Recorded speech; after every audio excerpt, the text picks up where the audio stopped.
In 1794, the blood in the streets of Paris flowed by the gallon. The man responsible called it justice.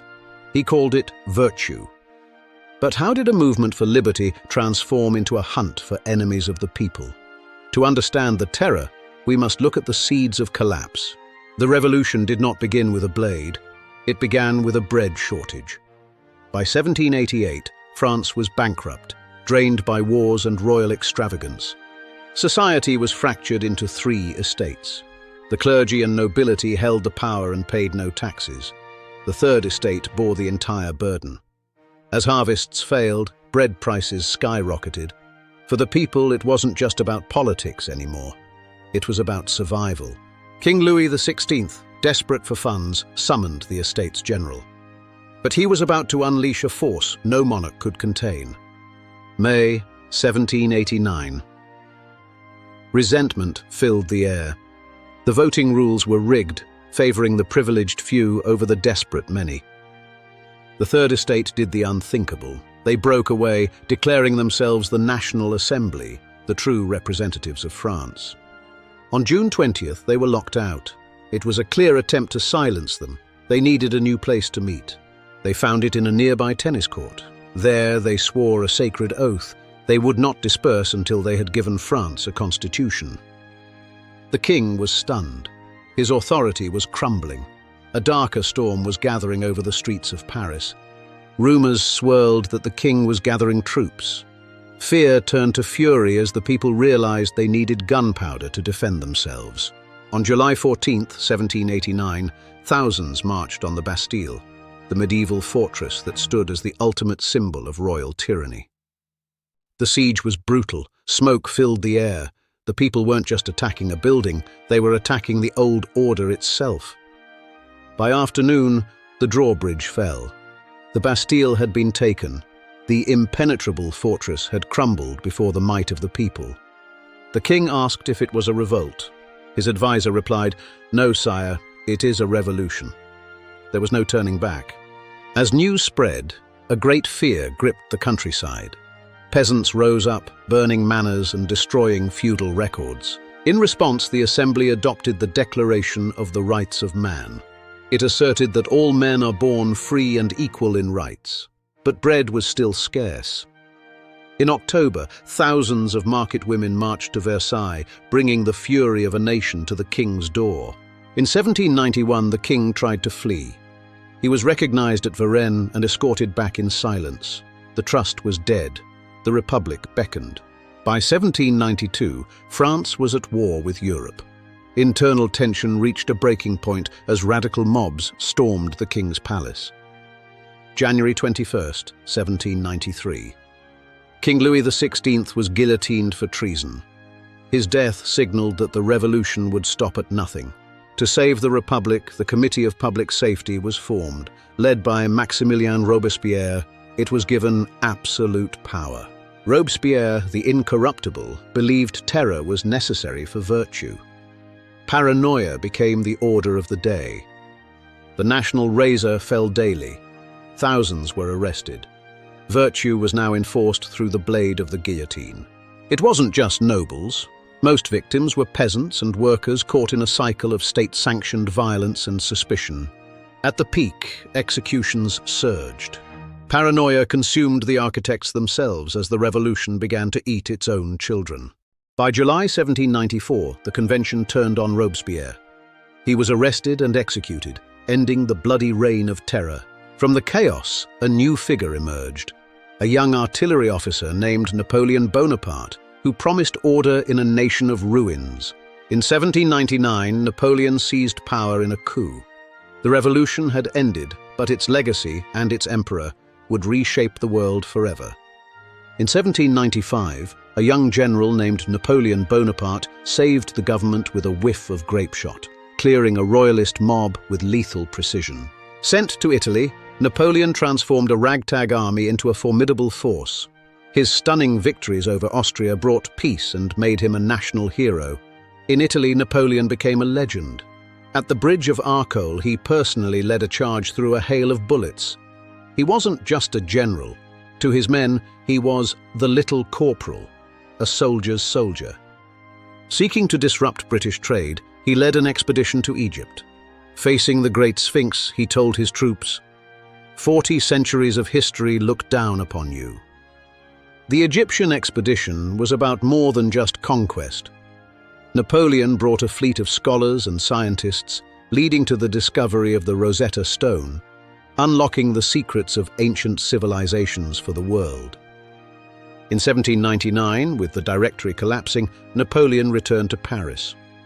On November 9th, he seized power in a coup, establishing himself as first consul, but victory on land was met with disaster at sea. At the Battle of the Nile, Admiral Nelson's British fleet destroyed the French navy, leaving Napoleon and his army stranded in the sands of Egypt. While Napoleon was master of the land, the sea belonged to Britain. In 1805, at the Battle of Trafalgar, Admiral Nelson destroyed the combined French and Spanish fleets, ending any hope of a French invasion of England. He brought order to chaos. He established the Bank of France and negotiated the Concordat of 1801, ending years of religious conflict with the Church. His greatest legacy was the Napoleonic Code.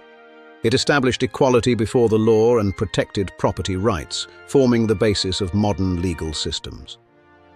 In 1804, Napoleon took the crown from the Pope and placed it on his own head. He was no longer a servant of the Republic. He was an emperor. Napoleon's wars reshaped Europe. From the snowy passes of the Alps to the sun-drenched plains of Spain, his Grande Armée seemed invincible. He was master of the continent. Napoleon reshaped French society from the ground up. He created the lycée system of elite schools, ensuring that merit and talent, not noble birth, would define the next generation of French leaders. His masterpiece was Austerlitz.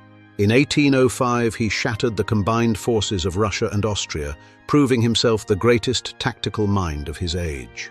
He built a massive, centralized bureaucracy that touched every corner of the nation. For the first time, France was a modern, unified state, stable, efficient, and firmly under his control. To defeat Britain, he established the Continental System, a massive trade blockade. It forced him to redraw the borders of Europe, but at a terrible cost. The blockade led to the Peninsular War in Spain. It became a bleeding ulcer for the empire, as guerrilla resistance drained French resources and morale for years. Europe could not resist him. At Jena and Auerstedt, he crushed the legendary Prussian army in a single day.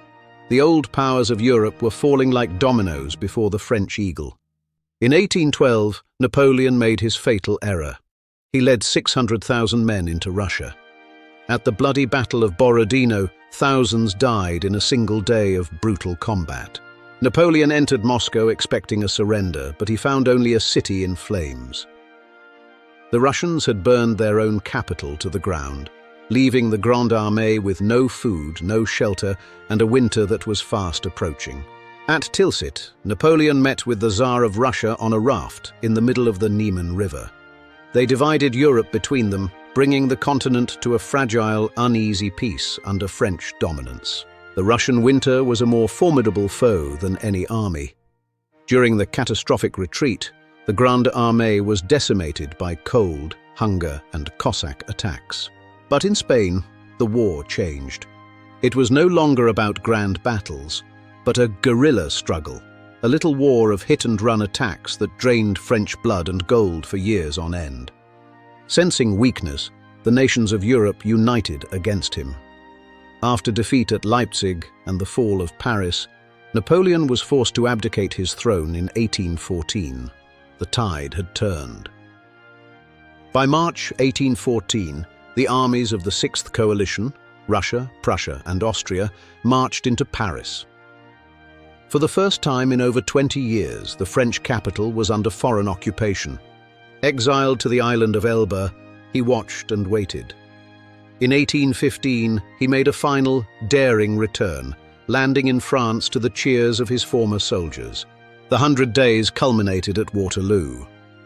In the mud of Belgium, Napoleon's final gamble failed against the combined forces of Wellington and Blücher.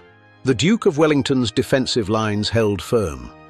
The arrival of the Prussians turned the tide, and Napoleon's dream of empire was shattered forever. He was exiled to the remote, windswept island of St. Helena. There, in isolation, the man who once ruled Europe would spend his final days in melancholy.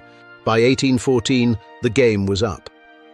Allied armies entered Paris, and Napoleon's own marshals demanded his resignation. He abdicated his throne in the same palace where he once held court as a master. Napoleon died in 1821, and the Bourbon monarchy was restored. But the seeds of revolution had been scattered across the world, and they could not be uprooted. But the eagle would fly one last time. Escaping Elba, he landed in France with just a few hundred men. As he marched toward Paris, every regiment sent to stop him instead joined his side. The French Revolution failed to build a lasting republic, but its ideals of liberty and equality became the foundation of the modern world. Its legacy is our history. The 100 Days was a final, feverish burst of revolutionary energy. Napoleon promised a new, liberal empire, but Europe would have none of it. The final showdown was inevitable.